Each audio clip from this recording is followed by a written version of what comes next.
तो भाइयों पिछली क्लास में हम लोगों ने 1919 के भारत शासन अधिनियम के बारे में पढ़ा था। अब इसके बाद हम लोग 1935 ईस्वी के भारत शासन अधिनियम यानी गवर्नमेंट ऑफ इंडिया एक्ट 1935 के बारे में पढ़ने वाले, और इसके आगे जितने भी एक्ट्स वगैरह आए उनके बारे में हम लोग पढ़ेंगे। देखो चीज़ें बिल्कुल सिंपल है। सबसे पहले जो ब्रिटिश ईस्ट इंडिया कंपनी आई थी अपनी इंडिया में, उसने भारत में रूल करने के लिए बहुत सारे रूल्स एंड रेगुलेशंस बनाए। उसके बाद फिर जो ब्रिटेन की गवर्नमेंट है उसने इनको हटा के, यानी जो इस ईस्ट इंडिया कंपनी थी उनको हटा के उन्होंने बोला कि नहीं भाई डायरेक्टली हम रूल करेंगे इंडिया को, तो हम सेट ऑफ रूल्स बनाएंगे। लेकिन फिर क्या होता है कि जब भारत स्वतंत्रता की तरफ बढ़ता है तो जो इंडिया के लोग हैं उन्होंने बोला कि नहीं भाई हमारा देश है तो हम खुद सेट ऑफ रूल्स बनाएंगे, और वो सेट ऑफ रूल्स को मिला के बनता है हमारा संविधान। ठीक है, तो हम लोग किस तरीके से यहाँ से लेके यहाँ तक गए, यही सारे रूल्स रेगुलेशन हम लोग यहाँ पे इस वीडियो में पढ़ने वाले हैं। ठीक है, तो स्टार्ट करते हैं 1935 ईस्वी का भारत शासन अधिनियम। तो हर एक अधिनियम के अंदर कुछ नए नए रूल्स, कुछ नए नए चीज़ें लाई गई थी, ऐड की गई थी, कुछ चीज़ें हटाई गई थी, उन्हीं के बारे में हम लोग सिंपली पढ़ रहे हैं।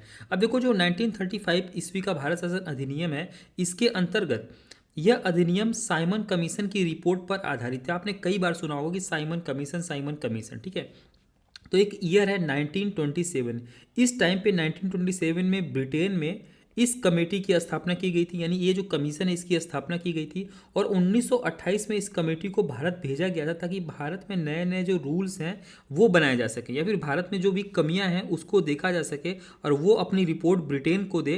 ठीक है, ब्रिटेन की जो संसद है वहाँ पे दे और ब्रिटेन की संसद उस पर रूल बनाए। ठीक है, तो समझ गए कि साइमन कमीशन क्या है।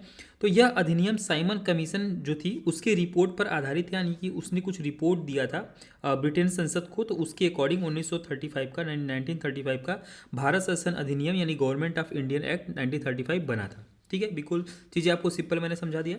1935 के अधिनियम में 321 अनुच्छेद और 10 अनुसूचियां थी, तो ये भी कह सकते हो कि एक तरीके का संविधान ही था, लेकिन कह सकते हो छोटा सा संविधान था। और इसके अंतर्गत 321 अनुच्छेद यानी आर्टिकल्स और 10 अनुसूचियां यानी कि 10 शेड्यूल्स होते थे।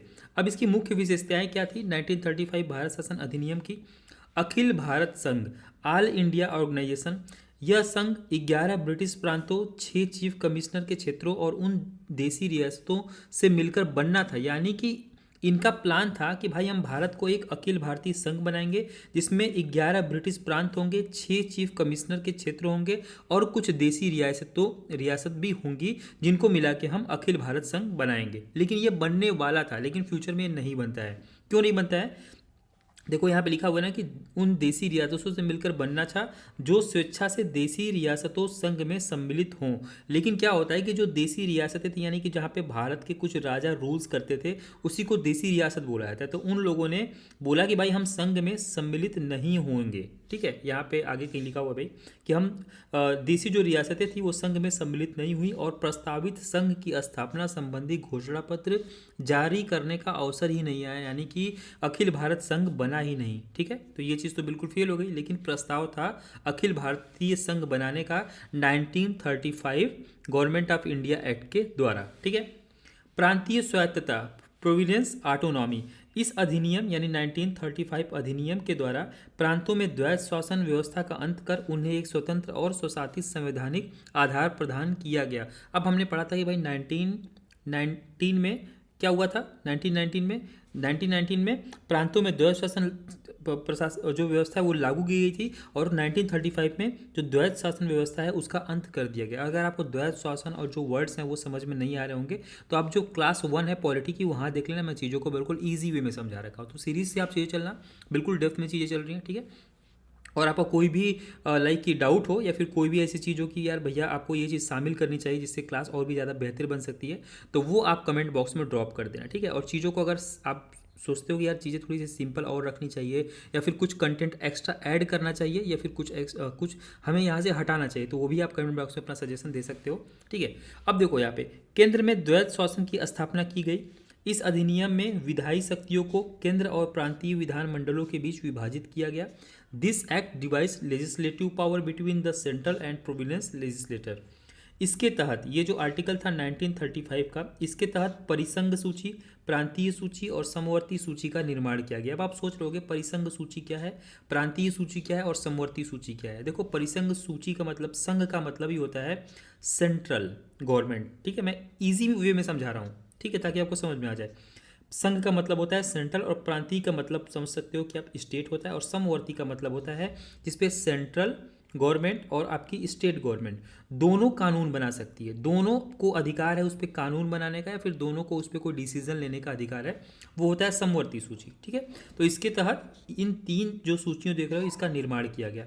अब यहाँ पे हम लोग देख लेते हैं कि परिसंघ सूची, प्रांतीय सूची और समवर्ती सूची के अंदर कौन कौन से सब्जेक्ट रखे गए। ठीक है, अब देखो ये चीज़ें बाद में भी काम देंगी, क्योंकि जो मोस्टली हमारा जो संविधान अभी बना हुआ है ना, जो अभी रिसेंट में हमारा जो रिसेंट के अभी करंट संविधान चल रहा है, तो इस संविधान में जो मोस्टली 80 to 90% बोल सकते हो कि जो रूल्स रेगुलेशंस लिए गए हैं वो 1935 एक्ट के अकॉर्डिंग ही लिए गए, वहीं से डायरेक्टली उठा लिए गए हैं। तो वो हम चीज़ें हम देखेंगे, तो यहाँ से आपको बहुत ज़्यादा हेल्प मिलेगी सारी चीज़ों की। ठीक है, दोबारा से हम लोग जब अपने भारत का संविधान पढ़ेंगे तो वहाँ पे चीज़ें आपकी रिवाइज हो जाएंगी, आपको लगेगा यार ये तो ऑलरेडी चीज़ें थी, उसी को यहाँ पे मैक्सिमम चीज़ों को इंप्लीमेंट किया गया है। अब सबसे पहले हम लोग देख लेते हैं परिसंघ सूची यानी कि फेडरेशन लिस्ट। परिसंघ सूची के विषयों पर परिसंघ विधान मंडल को विधान बनाने की अनन्य शक्ति थी। मतलब देखो यहाँ पे जो अनन्य शक्ति है, आप सोच रहे हो कि विधान क्या है। ठीक है, तो विधान मंडल है, परिसंघ क्या है, ये सारी चीज़ें मैं आपको बताते हुए चल रहा हूँ। The federation has exclusive power to make laws for the subject listed in the federation list. बहुत चीज़ें सिंपल है, यानी कि संघ यानी कि हमारा जो सेंट्रल गवर्नमेंट कह सकते हैं उसको ही ये शक्ति प्रदान थी कि वो जो परिसंघ विधान मंडल था उसकी में जितने भी सब्जेक्ट आते हैं उन पे वो रूल रेगुलेशंस बना सकती थी। अब कौन कौन से सब्जेक्ट थे जिन पे सेंट्रल यानी कि जो परिसंघ विधान मंडल है वो रूल्स बना सकती थी, जैसे विदेशी कार्य, कोई फॉरेन अफेयर्स हैं, करेंसी और मुद्रा, नौसेना, आर्मी, एयरफोर्स, सेंसस यानी जनगणना वगैरह पे जो परिसंघ सूची है वो रूल्स इसके अंतर्गत आती थी, और परिसंघ विधान मंडल जो है ये इन पे बोल सकते हो कि रूल्स रेगुलेशंस बना सकती थी। ठीक है, उसके बाद आता है प्रांतीय सूची। इसका मतलब सीधा है स्टेट गवर्नमेंट, आप समझ सकते हो उस टाइम पे स्टेट को प्रांत बोला जाता था।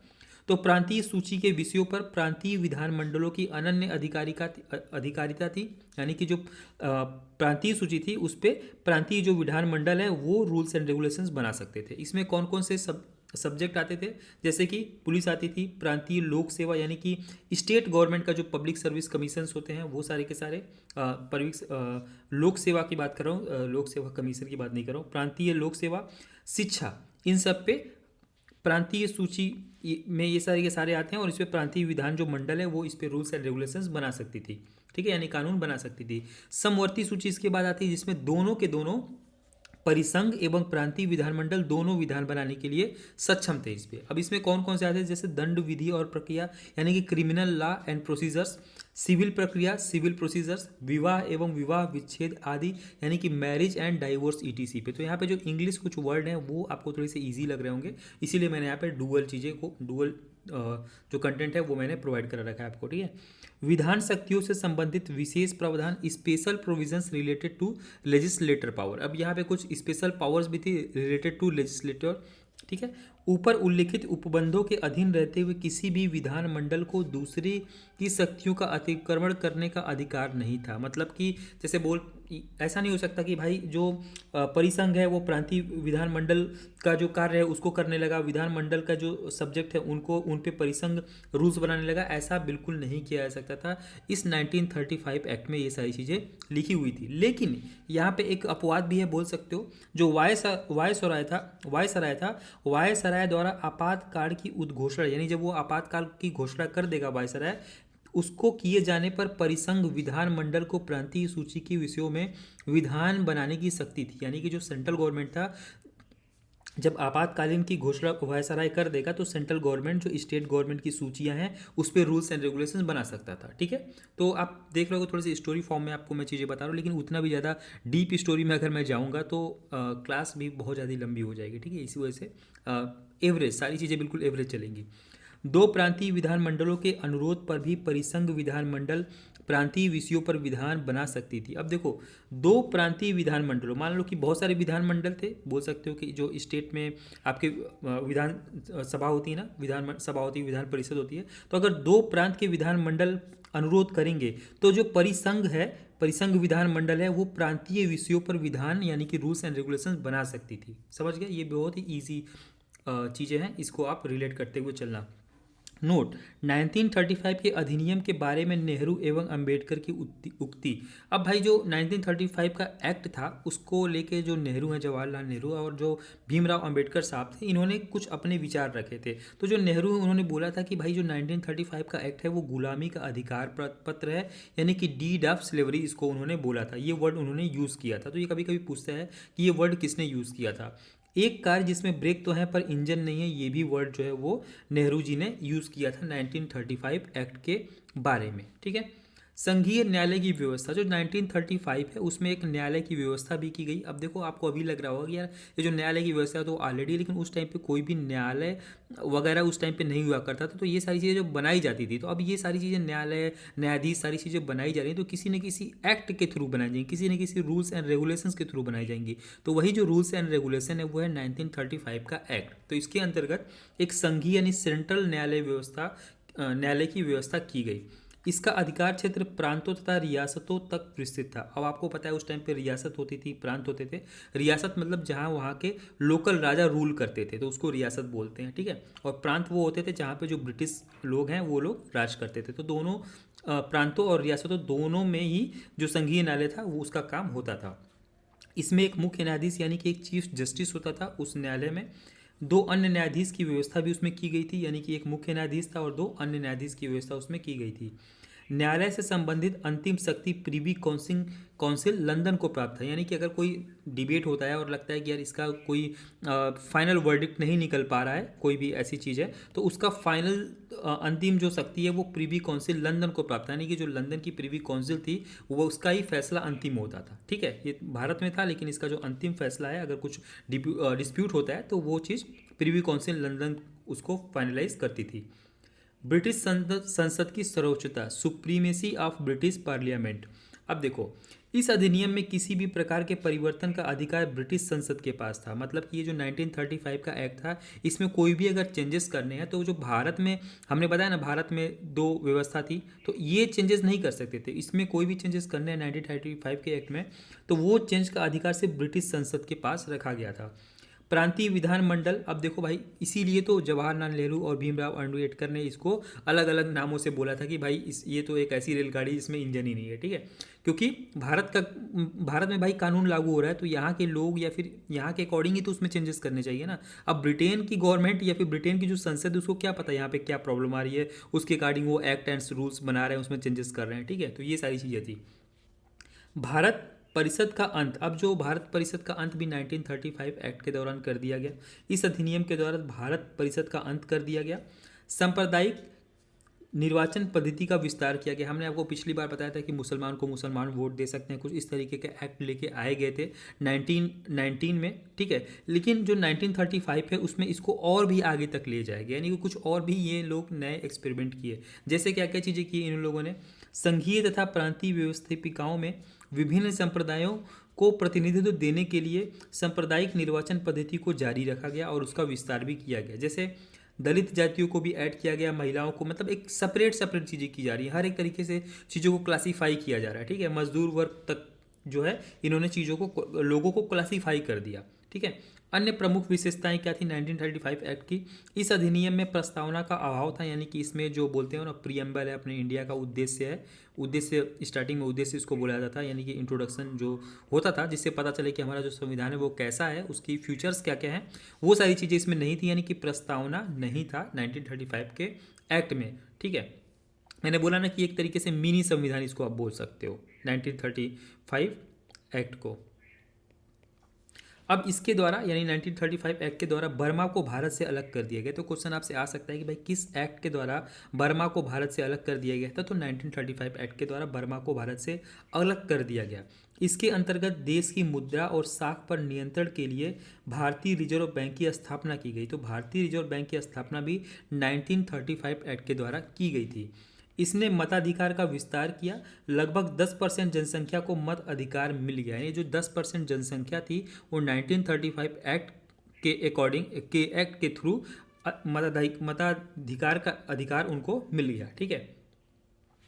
1947 का भारतीय स्वतंत्रता अधिनियम। अब देखो यहाँ पे चीज़ें अचानक से आपको चेंज देखने को मिलेगी भाई। 1935 था, उसके बाद एक डायरेक्ट एक्ट आया 1947 और उसमें बहुत सारे चेंजेस आपको देखने को मिलेंगे। और अब पता चलेगा कि भाई हमारा जो संविधान है वो वाकई में किस तरीके से बना था। ठीक है, तो 1947 का जो एक्ट है बहुत इंपॉर्टेंट है, और 1935 का तो एक्ट बहुत ज़्यादा इंपॉर्टेंट है, क्योंकि 70 to 80% मैं बोल रहा हूँ सारे के सारे जो रूल्स एंड रेगुलेशंस हैं, वर्ड्स हैं, वो सब कुछ हमारे संविधान में 1935 के वर्ड से ही लिए गए मैक्सिमम।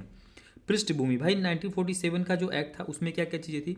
ब्रिटिश संसद में 4 जुलाई 1947 को 1947 को भारतीय स्वतंत्रता अधिनियम प्रस्तावित किया गया, यानी कि उसको इंट्रोड्यूस किया गया। ठीक है, लेकिन कहाँ पे, ब्रिटिश संसद में।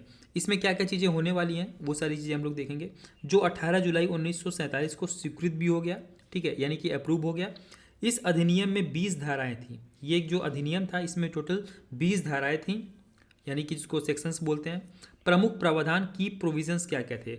2 अधिराज्यों की स्थापना, यानी कि 1947 का जो एक्ट था इसमें बहुत बड़े बड़े चेंजेस आए। सबसे पहले तो इसमें बोला गया कि 15 अगस्त 1947 को भारत एवं पाकिस्तान नामक 2 अधिराज्य बना दिए जाएंगे और उन्हें ब्रिटिश सरकार सत्ता सौंप देगी। यानी जो ब्रिटेन में ये चीज़ बनी थी, 1947 का जो एक्ट बना था ब्रिटेन की संसद में बना था, उसमें ये बोला गया कि जो 2 अधिराज्यों की स्थापना की जाएगी, एक है भारत और दूसरा है पाकिस्तान। ठीक है, और उनको वहाँ की जो लोकल गवर्नमेंट है उसको सत्ता इसकी सौंप दी जाएगी 1947 एक्ट के थ्रू। ठीक है, अब आगे देखते हैं भाई, गवर्नर जनरल की व्यवस्था किस तरीके से की गई। तो भारत एवं पाकिस्तान दोनों अधिराज्यों में एक एक गवर्नर जनरल होंगे, जिनकी नियुक्ति उनके मंत्रिमंडल की सलाह से की जाएगी। ठीक है, ब्रिटेन की जो गवर्नमेंट है, ब्रिटेन की जो काउंसिल है, वो इनकी नियुक्ति नहीं करेगी। ठीक है, जो वायसराय हैं, कहाँ गए वायसराय, जो एक गवर्नर जनरल होंगे एक एक प्रांत, एक एक अधिराज्यों में, और इनकी नियुक्ति उनके मंत्रिमंडल की सलाह से की जाएगी। तो एक मंत्रिमंडल भी होगा। अब देख रहे हो किस तरीके से संसद भारत में बनने वाली, इंट्रोड्यूस चीज़ें होने वाली हैं, वो सारी चीज़ें यहाँ पे आपको देखने को मिलेंगी। भारत मंत्री पद समाप्त। ठीक है, भारत मंत्री के पद समाप्त कर दिए जाएंगे।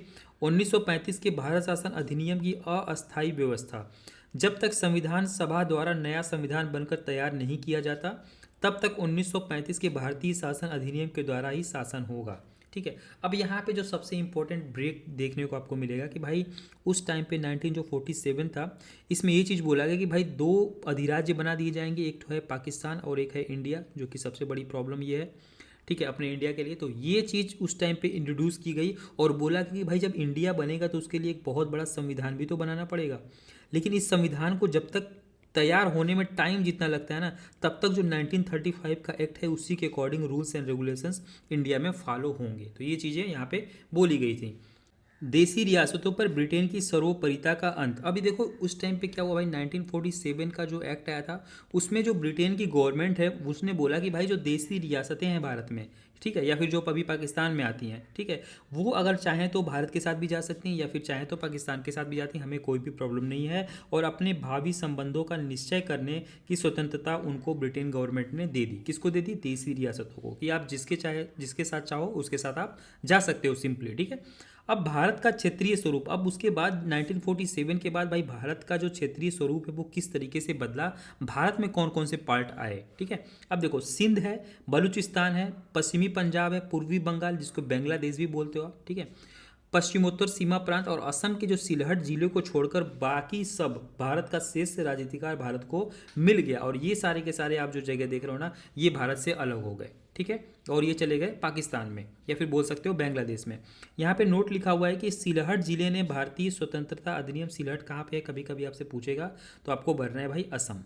ठीक है, तो सिलहट जिले ने भारतीय स्वतंत्रता अधिनियम 1947 ईस्वी के प्रवृत्त यानी कि इम्प्लीमेंट होने से पूर्व जनमत संग्रह में पाकिस्तान के पक्ष में मत दिया था। यानी कि जब जनमत संग्रह हुआ था, पूछा गया था कि भाई आप पाकिस्तान में जाना चाहोगे या फिर भारत में जाना चाहोगे, तो जो सिलहट जिला है उसने बोला था कि भाई मैं जनमत संग्रह में बोला था कि भाई मैं पाकिस्तान के साइड जाना चाहूँगा। ठीक है, अब उसके बाद भाई स्टार्ट होता है भारतीय संविधान सभा। हमने बताया कि भाई ब्रिटेन जो है वो धीरे धीरे से सत्ता जो है वो छोड़ रहा था इंडिया से, और सत्ता किसके पास आ रही थी, भारतीय लोगों के पास आ रही थी। अब जब भारतीय लोगों के पास आ रही थी तो इनको new acts and new rules बनाने पड़ेंगे अपने देश को चलाने के लिए। अब जब ये बहुत सारे रूल्स एंड रेगुलेशंस होंगे तो इसी को बोला गया भैया कि ये है हमारा संविधान।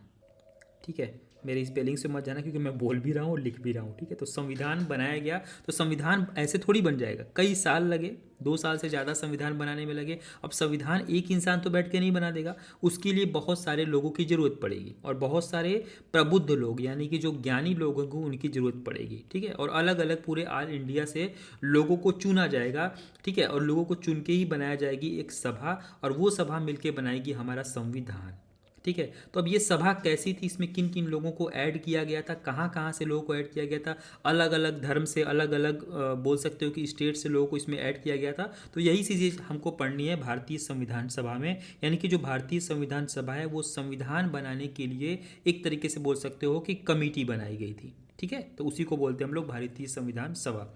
अब भारतीय जो संविधान सभा है उसका गठन कैसे हुआ, यानी कि वो बनी कैसे। तो कैबिनेट मिशन की संस्तुतियों यानी कि रिकमेंडेशन के आधार पर भारतीय संविधान की निर्माण करने वाली संविधान सभा का गठन जुलाई 1946 में किया गया था, ठीक है।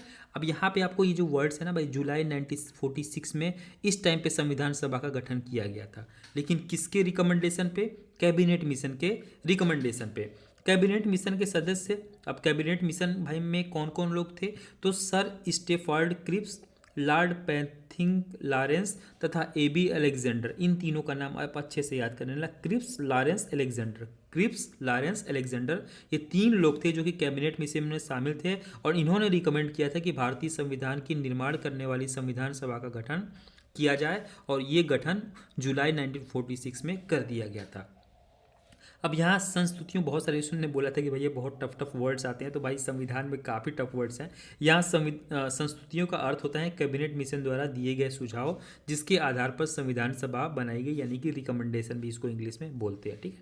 नोट, भारत के लिए संविधान सभा की रचना हेतु संविधान सभा का विचार सर्वप्रथम स्वराज पार्टी ने 1924 में ही प्रस्तुत कर दिया था, यानी कि भारत के लिए एक संविधान सभा की रचना इंडियन जो लोग हैं ना वो करना चाहते थे, लेकिन कौन से लोग, स्वराज पार्टी सबसे पहले इसकी विचार लाया था कि भाई हमें अपने देश के लिए एक संविधान बनाना चाहिए, और संविधान उसके लिए एक सभा बनानी चाहिए। किस टाइम पे, 1924 में ही इन्होंने वो चीज़ें प्रस्तुत की थी, अर्थात संविधान सभा की मांग सबसे पहले स्वराज पार्टी ने लिखी। तो ये लाइन आपको याद रखनी है कि संविधान सभा की मांग सबसे पहले स्वराज पार्टी ने रखी थी।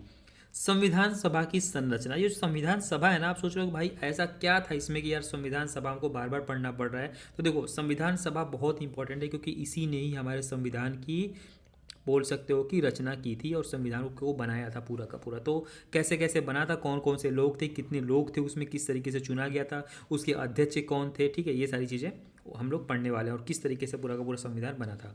संविधान सभा की संरचना, सदस्य की संख्या, अब कितने कितने सदस्य थे, कहाँ कहाँ से उनको लिया गया था। संविधान सभा के सदस्यों की कुल संख्या 389 निश्चित की गई थी, जिनमें से 292 ब्रिटिश प्रांतों के प्रतिनिधि थे। हमने आपको बताया कुछ ऐसे प्रांत थे जिन पे ब्रिटिश का राज्य था, तो उनको ब्रिटिश प्रांत बोलते हैं। तो 292 आउट ऑफ 389 ब्रिटिश प्रांतों के प्रतिनिधि थे, 4 चीफ कमिश्नर क्षेत्रों के प्रतिनिधि थे, और 93 देसी रियासतों के प्रतिनिधि को शामिल किया गया था, ताकि उनसे पूछा जा सके कि संविधान में क्या क्या चीज़ें हमें ऐड करनी चाहिए, ठीक है। अर्थात संविधान सभा में ब्रिटिश भारत और देसी रियासतों दोनों का प्रतिनिधित्व रखा गया था, यानी दोनों लोगों को इसमें ऐड किया गया था, ताकि जो संविधान है वो हर इंसान के हिसाब से, हर स्टेट के हिसाब से परफेक्ट बनाया जा सके। संविधान सभा का चुनाव जुलाई 1946, तो भाई यहाँ पे चुनाव भी हुआ था। मिशन योजना के अनुसार जुलाई 1946 में संविधान सभा का चुनाव हुआ। कुल 389 सदस्यों में से प्रांतों के लिए निर्धारित 296 सदस्यों के लिए चुनाव हुए। इन सदस्यों को विभिन्न प्रांतों की विधानसभाओं द्वारा चुना गया था। तो जो प्रांत थे उनमें विधानसभाएं थीं, आपको पता है अभी भी विधानसभाएं हैं और विधान परिषद है। तो प्रांतों के अंदर जो विधानसभा थी उन लोगों ने चुना था, न कि डायरेक्ट जनता ने चुनाव नहीं किया था जो संविधान सभा के मेंबर थे उनका, ठीक है। ये चीज़ें आप याद रखना, यानी कि एक तरीके से प्रत्यक्ष नहीं अप्रत्यक्ष चुनाव हुआ। तो प्रत्यक्ष चुनाव का मतलब होता है डायरेक्ट, प्रत्यक्ष का मतलब होता है डायरेक्ट जनता द्वारा चुनना, और अप्रत्यक्ष का मतलब होता है वहाँ के जो मेंबर्स हैं पार्लियामेंट वगैरह के, वो लोग चुनते हैं, ठीक है। दलों के अनुसार स्थिति, कांग्रेस को 208 स्थान मिले, मुस्लिम लीग को 73 स्थान मिले, और 15 स्थान अन्य दलों एवं स्वतंत्र उम्मीदवारों द्वारा निर्वाचित हुए थे। तो ये सारे के सारे जो फैक्ट्स हैं इनको आप याद करते रहना।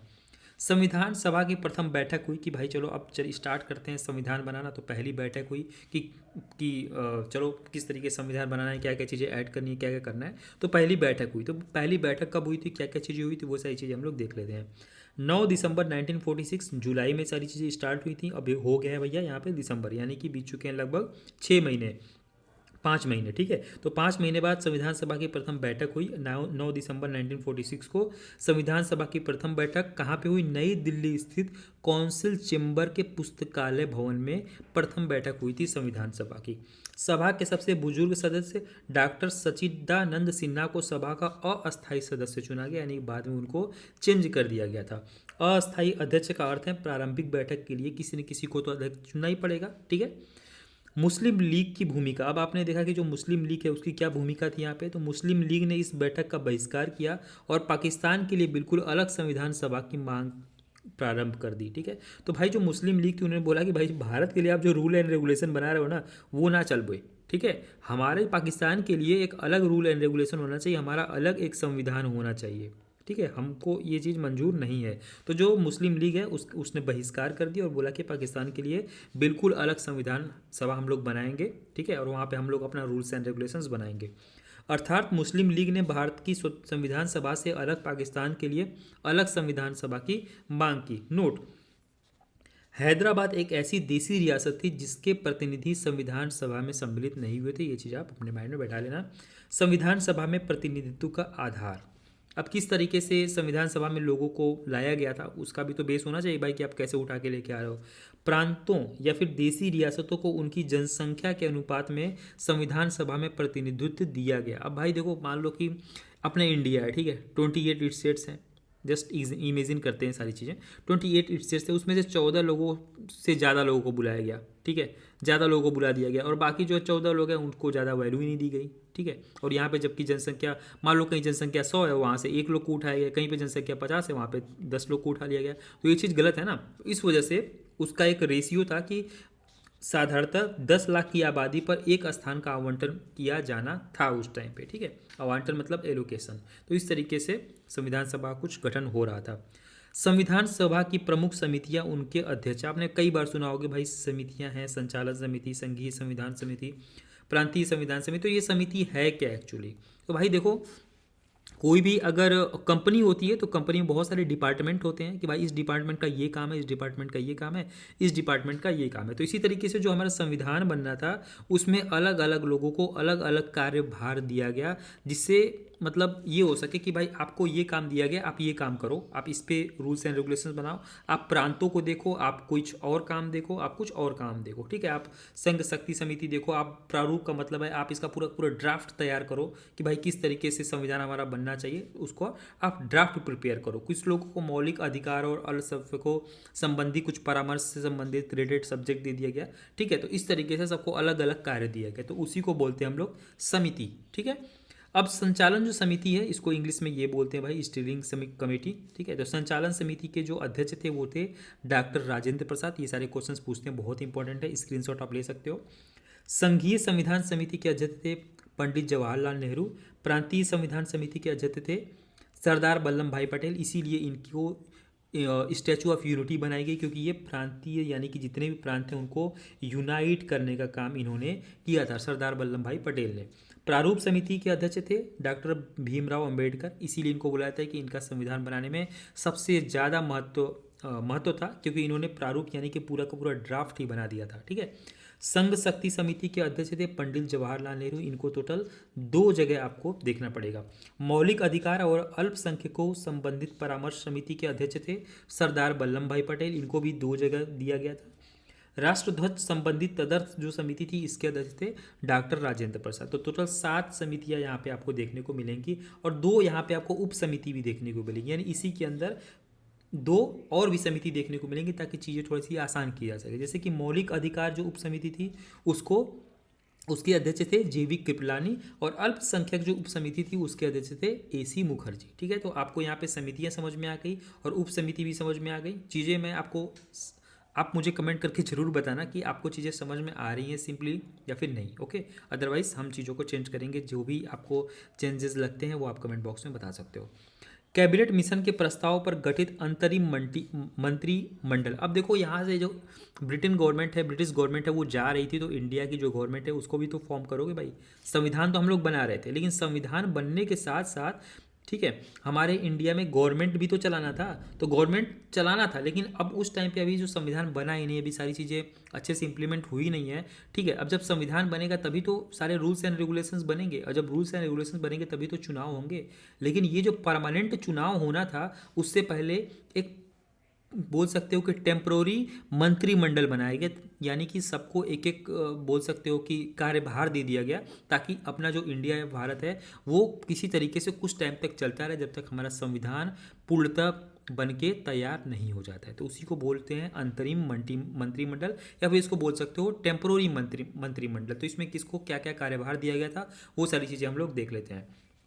जैसे पंडित जवाहरलाल नेहरू थे, इनको कार्यकारी परिषद के उपाध्यक्ष के रूप में रखा गया। सरदार वल्लभ भाई पटेल गृह मंत्री, सूचना या फिर प्रसारण मंत्री के रूप में रखा गया। बलदेव सिंह को रक्षा मंत्री, जान मथाई को उद्योग तथा आपूर्ति मंत्री, डॉक्टर राजेंद्र प्रसाद को शिक्षा मंत्री, C.H. भाभा को कार्य खनन एवं खान एवं बंदरगाह मंत्री, राजेंद्र प्रसाद के अंदर खाद्य एवं कृषि आया, अशरफ अली रेलवे और जगजीवन राम श्रम। तो यहाँ से भी क्वेश्चन पूछते हैं कि पहले मंत्री कौन थे इसके, ठीक है, ये सारी चीज़ें पूछ सकते हैं आपसे। मंत्रिमंडल में शामिल मुस्लिम लीग के भी सदस्य थे। अब मुस्लिम लीग के सदस्य कौन कौन से थे इनको भी दिया गया। लियाकत अली खां को वित्त मंत्रालय दिया गया। आई चुंदरीगर को वाणिज्य मंत्रालय दिया गया, विभाग दिया गया। अब्दुल रब नस्तर को संचार विभाग दिया गया। जोगेंद्र नाथ मंडल को विधि विभाग दिया गया, और गजानंदर अली खां को स्वास्थ्य मंत्रालय या फिर बोल सकते हो विभाग दिया गया। संविधान सभा में सांप्रदायिक प्रतिनिधित्व किस तरीके से था। ब्रिटिश प्रांतों के 296 यानी 296 प्रतिनिधियों का विभाजन किस तरीके से हुआ था। सामान्य के लिए 230 रखा गया था, मुसलमान के लिए 79 रखा गया था, और सिख के लिए 4 रखा गया था। तो ये काफ़ी इंपॉर्टेंट, इसको भी आप याद कर लेना। अनुसूचित जनजाति और के सदस्यों की संख्या 33 थी, महिला सदस्यों की संख्या 15 थी। तो भाई यार ये हम ना संविधान सभा के बारे में पढ़ रहे हैं, यहाँ चीज़ ये ध्यान देना संविधान सभा में किस तरीके से लोगों का प्रतिनिधित्व था। संविधान सभा के प्रमुख पद एवं तिथियां। 11 दिसंबर 1946, ये काफ़ी इंपॉर्टेंट तिथियां हैं, इसके बारे में हम लोग देख लेते हैं, और यहाँ पे क्लास हम लोग की अब खत्म होगी। उसके बाद हम लोग नेक्स्ट में आर्टिकल वगैरह के बारे में पढ़ेंगे। इस तरीके से हमारी जो क्लास है वो लगभग 8 से 10 होगी, पॉलिटी की पूरी, जिसमें आप सारी चीज़ें बिल्कुल डिटेल में पढ़ रहे होगे। ठीक है, संविधान सभा के प्रमुख पद एवं तिथियाँ। अब कौन कौन से संविधान सभा में पद थे और कौन कौन से इंपॉर्टेंट डेट्स थे वो सारी चीज़ें पूछती है एग्जाम में। 11 दिसंबर 1946 डॉक्टर राजेंद्र प्रसाद संविधान सभा के अस्थायी अध्यक्ष निर्वाचित हुए। तो अस्थायी अध्यक्ष पहला कौन था संविधान सभा का, डॉक्टर राजेंद्र प्रसाद। ठीक है, ये अस्थायी अध्यक्ष थे। कब, 11 दिसंबर 1946 को इनको चुना गया, यानी अस्थायी अध्यक्ष मतलब परमानेंट चेयरमैन। 13 दिसंबर 1946 जवाहरलाल नेहरू द्वारा उद्देश्य प्रस्ताव पेश किया गया और संविधान सभा की कार्यवाही प्रारंभ हुई। उद्देश्य प्रस्ताव मतलब क्या होता है, उद्देश्य क्या होगा हमारा संविधान का, ठीक है, संविधान का। और यही जो उद्देश्य प्रस्ताव है ये बाद में चल के इसको बोलते हैं प्रियम्बल, ठीक है, जिसको बोलते हैं हिंदी में प्रस्तावना, जिससे पता चले कि हमारा जो संविधान है उसमें क्या क्या चीज़ें हैं। ठीक है, संविधान सभा की कुछ महिला सदस्य भी थी, ये आपके एग्जाम में पूछता है, इसका आप स्क्रीनशॉट ले सकते हो। ठीक है, ये सारे के सारे 15 के 15 महिला सदस्य थी, जिससे पूछ सकता है कि पहली कौन थी या फिर ये थी या नहीं थी, ये सारी की सारी चीज़ें पूछता है एग्जाम में। आपको सिर्फ और सिर्फ एक बार मेमोराइज कर लेना है। 22 जनवरी 1947 ईस्वी को उद्देश्य प्रस्ताव की स्वीकृति के बाद संविधान सभा ने संविधान निर्माण हेतु अनेक समितियां नियुक्त की। जैसे कि हमने आपको बताया कि भाई उद्देश्य प्रस्ताव जब पारित हो गया 22 जनवरी 1947 को उद्देश्य प्रस्ताव पारित हुआ था। वार्ता समिति, संघ संविधान समिति, प्रांतीय संविधान समिति, संघ शक्ति समिति और प्रारूप समिति, तो ये कुछ समितियां हैं जिनका निर्माण हुआ। 29 अगस्त 1947 ईस्वी को एक संकल्प पारित कर प्रारूप समिति का गठन किया गया। ठीक है, इसके अध्यक्ष डॉक्टर भीमराव अंबेडकर को चुने गए। प्रारूप का मतलब हमने बता दिया, मतलब ड्राफ्टिंग कमेटी। ठीक है, प्रारूप समिति के भी सदस्य थे कुछ, टोटल ये प्रारूप समिति के सदस्य थे जो कि बोल सकते हो ना कि एक पूरा का पूरा उसका ड्राफ्ट बना रहे थे। ठीक है, जो हमारा संविधान था उसका ड्राफ्ट बना रहे थे ये प्रारूप समिति के सदस्य। अकेले तो बना नहीं पाएंगे डॉक्टर भीमराव अंबेडकर, तो टोटल ये 7 सदस्य थे। डॉक्टर भीमराव अंबेडकर इसके अध्यक्ष थे। एन गोपाल स्वामी अयंगर थे। अल्लादी कृष्णा स्वामी अय्यर थे। कन्हैयालाल मणिकालाल मुंशी थे। सैयद मोहम्मद सादुल्ला थे। एन माधव राव BL मित्र के स्थान पर थे और DP खेतान 1948 में इनकी मृत्यु हो गई और के बाद TT कृष्णमाचारी इसके बाद बने। तो ये टोटल 7 लोग थे, तो इनको भी आप याद कर लेना, ठीक है। देश विभाजन के बाद संविधान सभा का पुनर्गठन। अब जब देश विभाजन हो गया भाई, पाकिस्तान को अलग देश बना दिया गया और अपना भारत अलग देश बना, तो इसके बाद संविधान सभा का फिर से पुनर्गठन हुआ, ठीक है। उसमें क्या क्या चीज़ें हुई। देश विभाजन के बाद संविधान सभा का पुनर्गठन 31 अक्टूबर 1947 को किया गया। 31 दिसंबर 1914 ईस्वी को संविधान सभा के सदस्यों की कुल संख्या 299 थी, जिसमें सदस्य संख्या प्रांतीय सदस्यों की संख्या थी भाई 229 और देसी रियासतों के सदस्यों की संख्या थी 70, ठीक है। तो ये चीज़ें आपको बिल्कुल समझ में आ रही होंगी। देखो हमने आपको ऊपर बताया था कि जो मुस्लिम लीग थी, ठीक है, मुस्लिम जो लीग थी, उन्होंने बोला कि भैया हमको ये मंजूर नहीं है जो भी संविधान सभा है, हमको अपना एक अलग बोल सकते हो कि संविधान बनाना है, ठीक है, अपना एक अलग संविधान बनाना है और देश का बंटवारा भी हुआ। तो ये सारी चीज़ें होने के बाद हमारा जो संविधान सभा है उसका पुनर्गठन हुआ, दोबारा से उसको बनाया गया और उसके बाद फिर ये सारी चीज़ें आगे हुई। 26 नवंबर 1947 ईस्वी कॉन्स्टिट्यूशन एडॉप्टेड डे मनाया जाता है, यानी कि 26 नवंबर 1947 को आज इसे संविधान दिवस के रूप में मनाया जाता है। संविधान का पारित होना और प्रारंभिक संरचना। देखो संविधान हम लोग का पारित हो गया 26 नवंबर 1949 को संविधान सभा द्वारा ये एडॉप्ट कर लिया गया, यानी कि पारित हो गया। जब पारित हुआ हमारा संविधान, यानी कि जब फाइनलाइज हुआ उस टाइम पे टोटल संविधान में 22 भाग थे, यानी 22 पार्ट थे, 395 अनुच्छेद यानी आर्टिकल थे और 8 अनुसूचियाँ यानी कि शेड्यूल थी। लेकिन अभी चीज़ें बदल गई हैं। अभी पहले कितने भाग थे 22, अभी कितने भाग है 25, यानी 3 भाग बढ़ गए हैं। पहले कितने आर्टिकल थे 395, अभी कितने हो गए, सॉरी यार यहाँ पे 448 होना चाहिए, 448 आर्टिकल्स अभी हो गए हैं, ठीक है। तो ये चीज़ आप थोड़ा सा रेक्टिफाई कर लेना, गलती से 3 हो गए, ठीक है। 448 आर्टिकल हो गए, पहले 395 थे। पहले 8 अनुसूचियाँ यानी कि शेड्यूल थी, अभी 12 अनुसूचियाँ। तो हम अब आगे जितनी चीज़ें पढ़ने वाले हैं ना वो सिर्फ इनके ही बारे में पढ़ने वाले हैं। 22 भाग के बारे में पढ़ेंगे, क्या क्या चीज़ इसके अंदर है, सारे के सारे जो 448 आर्टिकल है उनके बारे में पढ़ लेंगे और 12 जो अनुसूचियाँ उनके बारे में हम लोग पढ़ लेंगे, ठीक है। संविधान के अनुच्छेदों का प्रवर्तन। संविधान के कुल अनुच्छेदों में से 15 अनुच्छेद यानी कि 5, 6, 7, 8, 9, 60, 324, 366, 367, 379 और ये सारे के सारे जो अनुच्छेद हैं को 26 नवंबर 1949 ईस्वी को ही प्रवर्तित यानी कि इन्फोर्स कर दिया गया था, ठीक है। जबकि शेष अनुच्छेदों को 26 जनवरी 1900 ईस्वी को लागू किया गया। तो आपसे एग्जाम में पूछ सकता है कि भाई ऐसे कौन से आर्टिकल हैं या फिर 15 जो अनुच्छेद हैं, कितने अनुच्छेद हैं जो कि 26 नवंबर 1949 को ही प्रवर्तित यानी कि उसको लागू कर दिया गया था। तो 26 नवंबर 1949 को 15 ये आर्टिकल हैं जिनको लागू कर दिया गया था और बाकी जो अनुच्छेद बचे थे 395 में से 15 आप जब माइनस कर दोगे तो 380 हो जाएगा। तो जो बाकी 380 आर्टिकल्स थे उनको 26 जनवरी 1950 में लागू किया गया, ठीक है। अप्रवर्तित का मतलब होता है लागू करना या फिर इन्फोर्स्ड करना।